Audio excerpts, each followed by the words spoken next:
You're watching Tag TV.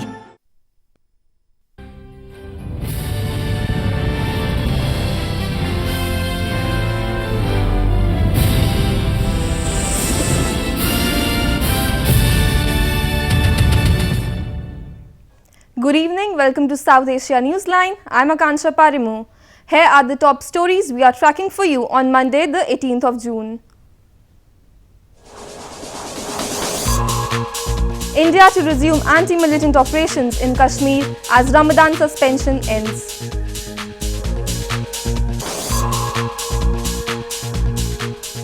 Indian Foreign Minister meets Italian counterpart in Rome to boost bilateral ties.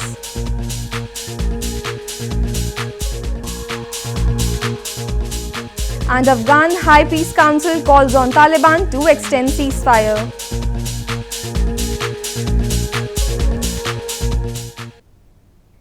And now for all the details. Indian security forces will resume offensive operations against militants in northern Jammu and Kashmir province, India's Interior Ministry announced on Sunday. The Interior Ministry had earlier last month announced to suspend cordon and search operations across Kashmir in view of the Muslim holy month of Ramadan. India's Interior Ministry has said that the security forces will resume operations against militants in northern Jammu and Kashmir following a 30-day suspension in view of the Muslim holy month of Ramadan. India's Interior Minister Rajnath Singh had on May 16 ordered security forces to halt cordon and search operations across Kashmir, despite weeks of sporadic violence in the province. I think we have to take the decision in the right spirit. The Home Ministry has taken into cognizance all the inputs available and therefore decided that the suspension of operations which was carried out for 1 month will no longer continue. Ramzan के पवित्र महीने को देखते हुए एक goodwill gesture हमारी सरकार ने दिया था, उसको किन लोगों ने अवेल किया उस अपॉर्चुनिटी को, ये उन पर डिपेंड करता है। लेकिन अब दोबारा जो भी लोग इस मिलिटेंसी में इन्वॉल्व हैं उनको छोड़ा नहीं जाएगा। More than 130 people have been killed this year in militant violence in Jammu and Kashmir. Last week, a prominent newspaper editor was shot dead by militants in Srinagar city of the province. India accuses Pakistan of training and arming militants and helping them infiltrate across the border. Pakistan denies the allegations. Indian Foreign Minister Sushma Swaraj met her Italian counterpart in Italy's capital city of Rome on Monday to boost bilateral ties. Both the leaders exchanged views on regional and global issues of mutual interest and reviewed all aspects of bilateral relationship. Indian Foreign Minister Sushma Swaraj met her Italian counterpart Enzo Moavero Milanesi in Italy's capital city of Rome on Monday to boost bilateral ties. Both the leaders reaffirmed strong commitment to take the relationship of the two nations forward. They reviewed all aspects of bilateral relationship and exchanged views on regional and global issues of mutual interest. Swaraj, who is on a four-nation tour to Italy, France, Luxembourg and Brussels, was also scheduled to meet Italian Prime Minister to boost bilateral cooperation across sectors. India is Italy's fifth largest trading partner in the European Union, and the bilateral trade between the two countries reached $8.7 billion in 2016. In news from Afghanistan, at least 18 people were killed and several wounded in a suicide bombing in Jalalabad city of Afghanistan, eastern Nangarhar province on Sunday. No group has claimed responsibility for the blast, which came a day after a car bomb killed 36 people in the province.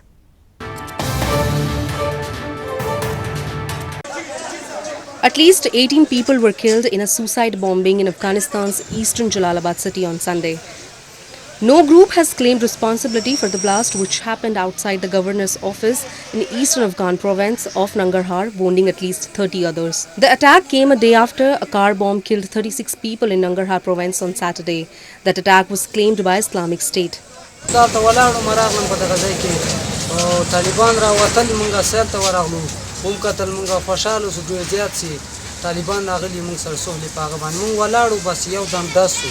The Afghan Taliban has ruled out an extension to their unprecedented 3-day Eid ceasefire, which ended on Sunday night. Taliban militants headed into cities across Afghanistan on Sunday as they continue to celebrate the ceasefire, raising questions about what happens when the ceasefire ends. More on news from Afghanistan. Afghanistan's High Peace Council or HPC on Sunday called on the Taliban to extend its ceasefire with the Afghan government.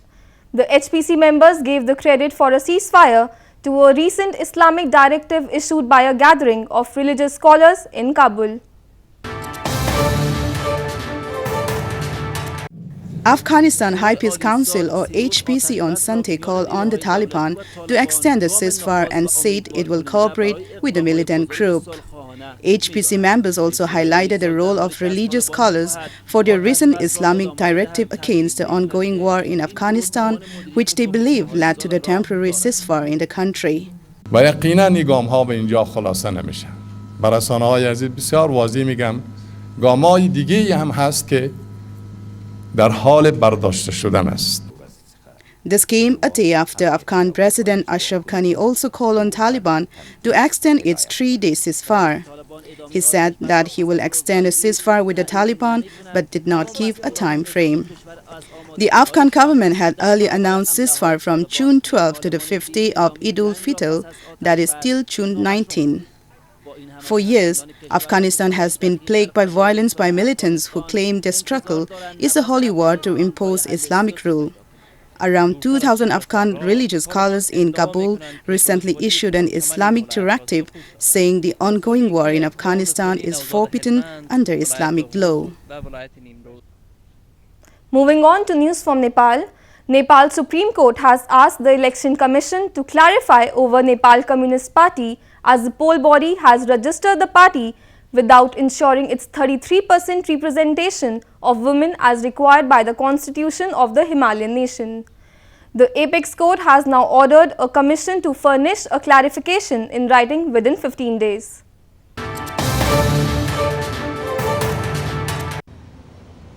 Nepal's Supreme Court has issued a show cause notice to the Election Commission asking why the Nepal Communist Party or NCP was registered without ensuring 33% representation of women.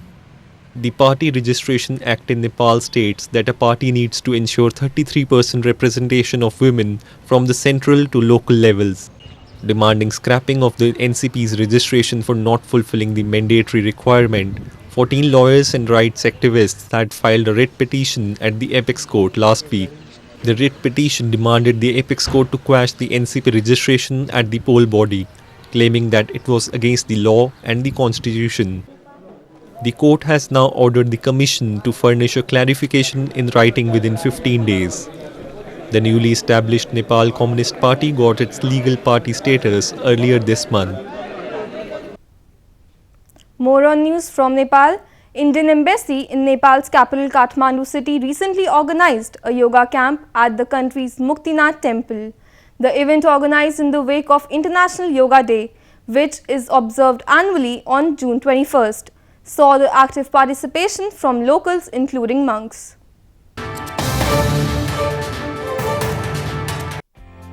Taking yoga practice to new heights, monks and locals in Nepal celebrated 4th International Day of Yoga at Muktinath Temple, about 12,500 feet above sea level recently. The yoga camp was organized by the Indian Embassy in capital Kathmandu.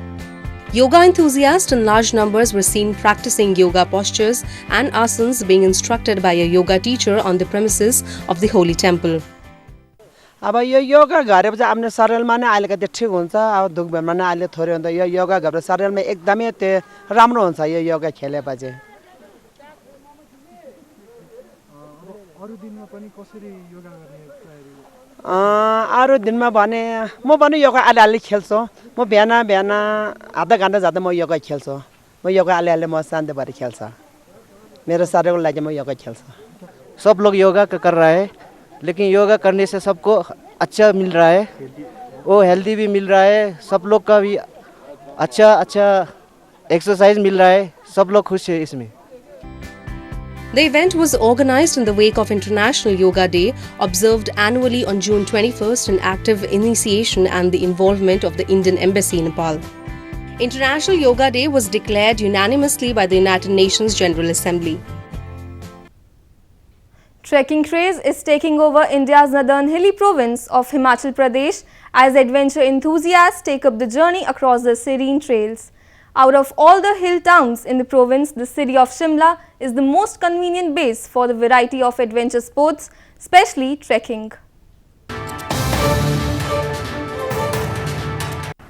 Drag routes in India's northern Himachal Pradesh province are nowadays attracting a large number of tourists and adventure enthusiasts who are eager to take a journey across the serene trails. Trekking experts believe that the culture of trekking has been the most sought after among people from all over the country. Out of all the visited hill towns in the province, the city of Shimla is the most convenient base for variety of adventure sports, especially trekking. ये बहुत popular हो रहा है। इसके मुझे लगता है कि अलग अलग एम एंड ऑब्जेक्ट्स हो सकते हैं। कुछ लोग जो है इसको प्रोफेशनली ट्रैक करना चाहते हैं, कुछ एक्सप्लोरेशन पे जाना चाहते हैं, कुछ यूँ कहें कि अगर लेमैन लैंग्वेज है तो मस्ती के लिए भी जाना चाहते हैं। और पर मेरा पर्सनली ये मानना है कि अगर टूरिस्ट गर्मियों से आ रहे हैं, हिमाचल की वादियों में आ रहे हैं, आपको देखिए यहाँ पे इतना बढ़िया टेम्परेचर है, इतना आपका देखिए शुद्ध हवा है, यहाँ पे सुंदर जंगल है, बगीचे हैं, तो उसके लिए आदमी अट्रैक्ट फैसिनेट होके जाता है वहाँ पे। प्योर ऑक्सीजन मिलेगी हमें पहाड़ों के हाई एल्टीट्यूड पे, वो हमारी बॉडी में ब्लड सर्कुलेशन और अच्छा करेगी। हाई एल्टीट्यूड के ये भी फ़ायदे हैं कि जो हमारी बॉडी में जैसे कुछ ऐसे होते हैं एक्सरसाइज जो हम डेली लाइफ में नहीं कर पाते, बट अगर हम हाई एल्टीट्यूड पे जाएंगे, अगर हम ट्रैकिंग करेंगे तो जो हमारे स्टेप्स होते हैं वो हमारी जो थाइज होती है उसको और अच्छी मजबूत करते हैं, जो हमें स्टेमिना इंक्रीज़ करते हैं। Summers in India are a difficult time and soaring temperatures lead to people going up to the mountains to get some respite. The hilly province of Himachal Pradesh is one of the most sought after tourist destinations in the country due to its exotic valleys, glorious slopes and snow-capped mountains for trekking and mountaineering. Women entrepreneurs in India's northern Jammu and Kashmir recently organized an exhibition specially for young women in the valley. The event aimed at encouraging housewives with their hobbies and to offer them a platform to showcase it.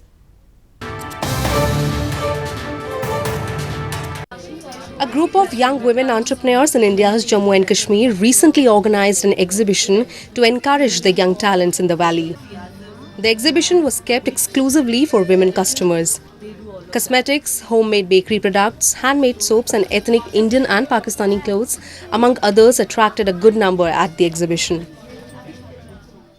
Basically हमने ladies के लिए exclusively रखा है, यहाँ की बच्चियों के लिए और हाउसवाइफ्स के लिए कुछ आउटलेट हो और वो इसमें पार्टिसिपेट करे और अपनी हॉबीज़ डिस्प्ले करे। यहाँ पे एक यूनिक जो विमेंस को एम्पावर करने के लिए एक अलग से जो कॉन्सेप्ट इंट्रोड्यूस किया गया है, बहुत अच्छी चीज़ है। यहाँ पे आप डिफरेंट स्टफ्स देखेंगे जो मार्केट में आपको मोस्टली नहीं मिलेंगे। So I think this is a new concept and this is very good concept. जहाँ पे आपने देखा है यहाँ वेस्टर्न से लेकर ट्रेडिशनल तक सब कुछ मिल रहा है, जहाँ पे बेकरी भी दिखाई गई है, तो I think this is a very good concept. A paradise for nature lovers, Kashmir has a 5,000-year-old rich art and culture which churned out numerous Sufi poets, authors and musicians. This heritage is reflected in Kashmiri cloths which are often designed with floral embroidery. Kashmiri kaftans and firan, the traditional gown in particular, are very popular.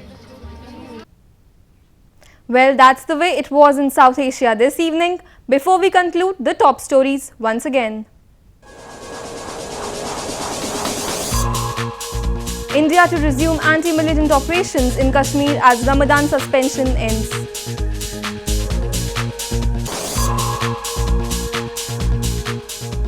Indian Foreign Minister meets Italian counterpart in Rome to boost bilateral ties.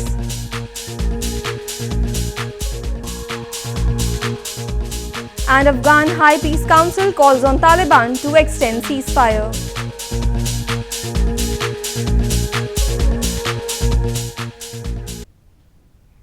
Now, our viewers can watch the show on SouthAsiaNewsline.com. You can also visit us on Facebook.com/SAsiaNewsline and follow us on Twitter @SAsiaNewsline. That's all in tonight's edition. We will see you same time tomorrow. Good night.